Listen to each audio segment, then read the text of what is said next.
तो राम कहने लगे मैया बस इतनी सी बात में पिताजी मूर्छावंत हो गए। क्यों हो गए? मैं वनवास के लिए तो जा रहा हूं, ऐसा तो नहीं मैं लौट के नहीं आऊंगा। और माँ वो बेटा बड़ा भाग्यशाली माना जाता है जो अपने माता पिता की आज्ञा का पालन करता है। तेई जननी सोई सुत बड़ भागी, जो पितु मात बचन अनुरागी। जो अपने माता पिता की आज्ञा का पालन करता है वो बेटा बड़ा भाग्यशाली माना गया है।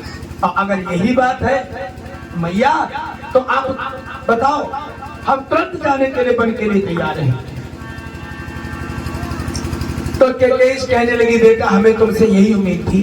अब ऐसा करो, अपनी मैया से कौशल्या से आज्ञा ले आओ बन जाने की। इसलिए राम तुम बन जाने की तैयारी करो, लेकिन एक बात याद रखना, बन जाने से पहले हमसे मिलकर के जाना। क्यों? क्योंकि ये राजसी वस्त्र पहन करके वन में नहीं जाना है।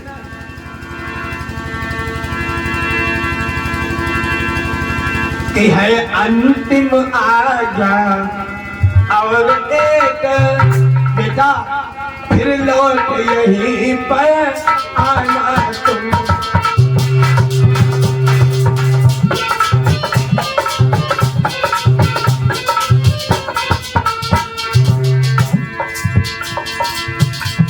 है अंतिम आज्ञा और एक फिर लौट यहीं पर आना तुम। मैं पल पल मंगाती हूँ वो बहन बनी को जाना तुम।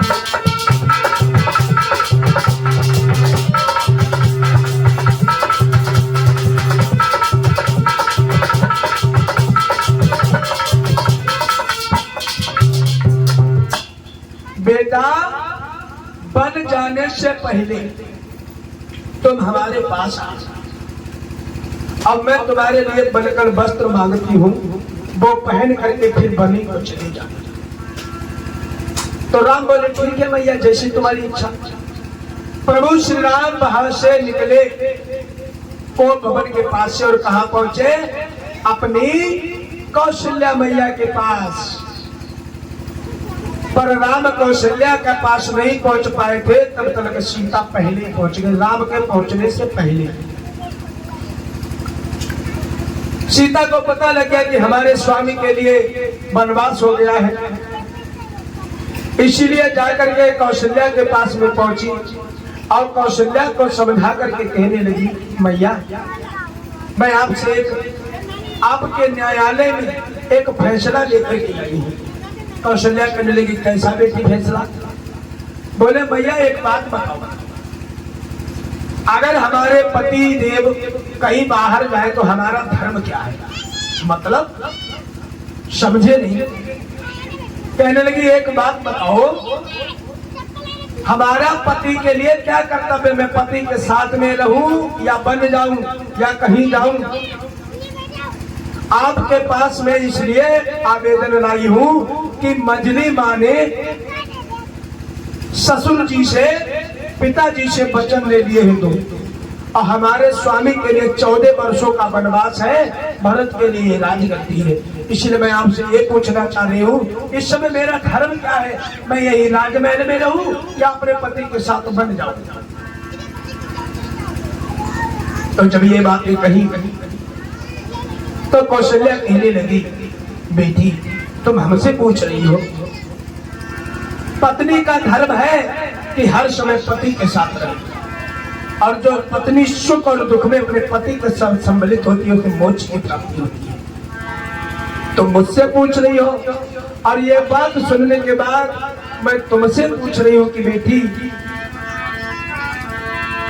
कि हाथ बिना क्या यह चक्र रचा, यह भीषण परिवर्तन कैसा?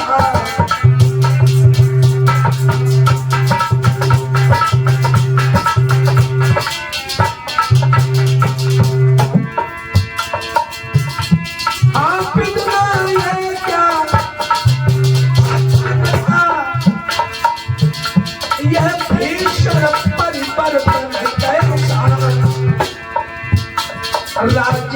अभिषेक के होते ही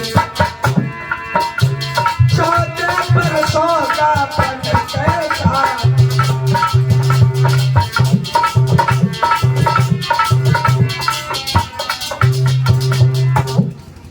एकदम से मैया कहने लगी, क्या करी हो बेटी? राम के लिए 14 वर्षों का वनवास। बोले हाँ। बोले क्या बता?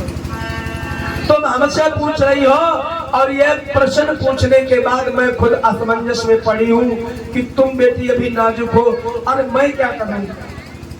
देखो मेरा क्या है, मैं तो बूढ़ी हूँ। बेटा के वियोग में, पति के वियोग में जब तक जीऊंगी तब तक जीती रहूंगी। लेकिन बेटी तुम्हारी तो अभी नई नई शादी हुई है और सीता तुम अपने पति के बगैर कैसे रह सकती हो? इसीलिए मैं ये राय देती हूँ कि तुम अपने पति के साथ में बन जाओ। जहां तुम्हारा पति रहे वहीं तुम रहो। यह फैसला हो गया कौशल्या और सीता के बीच में। ये न्यायालय फैसला लेकर के मैया बैठी थी और आशीर्वाद दे दिया कौशल्या ने कि जाओ बेटी, हम तुम्हें ये आशीर्वाद देते हैं, अगर तुम अपने पति के साथ में बन को जाओगी तो जितने भी सास ससुर हैं, बन के देवी देवता सब तुम्हारे सास ससुर के समान व्यवहार करेंगे। बन देवी बन देव उदारा, और करी है सास ससुर समचारा। जाओ बेटी, जितने भी बन के देवी देवता है सब सास ससुर की तरह तुम्हारा प्यार करेंगे। इतनी शब्द होते थे तब तक प्रभु श्री राम आ गए। जब प्रभु श्री राम आए, कुछ क्षण तो चुप ही रहे भोले श्री राम। प्रिय प्रिय धीरज धरो, सुन लो मेरी बात। राम बोले, तुम क्यों रो रही हो? आखिर बात क्या है? तो सीता कहने लगी, स्वामी मैं अपनी माँ से आज्ञा ले चुकी हूँ आपके साथ बन जाने की, और इसलिए मैं रो रही हूँ। अगर तुम हमें साथ नहीं ले चलोगे तो मैं तो यहाँ जीती जी मर जाऊंगी। प्रभु श्री राम कहने लगे, सीते मैं जानता हूँ कि पत्नी के लिए पति का वियोग क्या होता है, लेकिन मजली माँ ने ये आज्ञा नहीं दी कि सीता भी बन के लिए जाएगी। बनवास सिर्फ हमारे लिए है, तुम्हारे लिए नहीं है, इसलिए तुम यहीं रहो और हमें बन जाने दो। सीता कहने लगी, स्वामी आप बड़ी मजली माता की आज्ञा ले हैं बन जाने की, और हम अपनी बड़ी माता से आज्ञा ले चुकी हूँ आपके साथ बन जाने की। अगर आप अपनी मजली माता की आज्ञा का पालन करते हो तो आपके द्वारा अपनी बड़ी माँ की आज्ञा का उल्लंघन हो जाएगा। अब मैं चाहती हूँ कि आप अपनी बड़ी माता की आज्ञा का पालन करें और हम अपनी माता की आज्ञा का पालन करें। इसलिए दोनों का मान रखने के लिए मैं आपके साथ में बन जाऊंगा। सीता कहने लगी, अब मैंने विचार कर लिया है प्रभु, हम आपके साथ ही चले जाएंगे। मैं यहाँ नहीं रहूंगी, क्योंकि जिया बिन दे नदी बिन वारी, तैसे नाथ पुरुष बिन नारी। बिना पत्नी के पति का जीवन अधूरा है। मैं आपके साथ अवश्य चलूंगी, क्योंकि अगर आप चले गए मैं अकेली यहाँ रहूंगी तो फिर मुझसे ये ताने नहीं सहन होंगे। मैं अवश्य चलूंगी। और बोली, मैं इस मंदिर की हूँ पुजारी, मैं इस मंदिर की हूँ पुजारी, और मेरे प्रभु बर तुम ही तो हो, मेरे प्रभु बर तुम ही तो हो।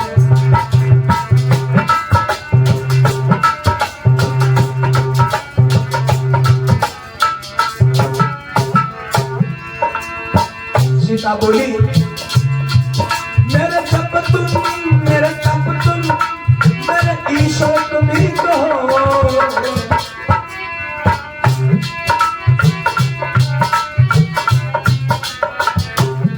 मैं इस मंदिर की हूँ पुजारी, मेरे प्रभु बर तुम ही तो हो, मेरे प्रभु बर तुम ही तो हो।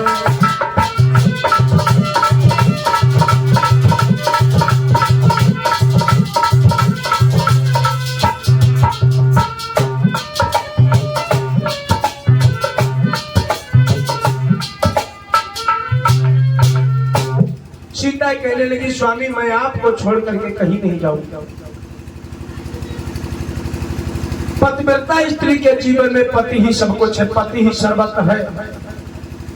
इसलिए जब आप चले जाओगे मैं क्या करूंगी जी करके, इसलिए मैं आपके साथ में अवश्य वन के लिए चलूं। दोनों लोग तैयार हो गए।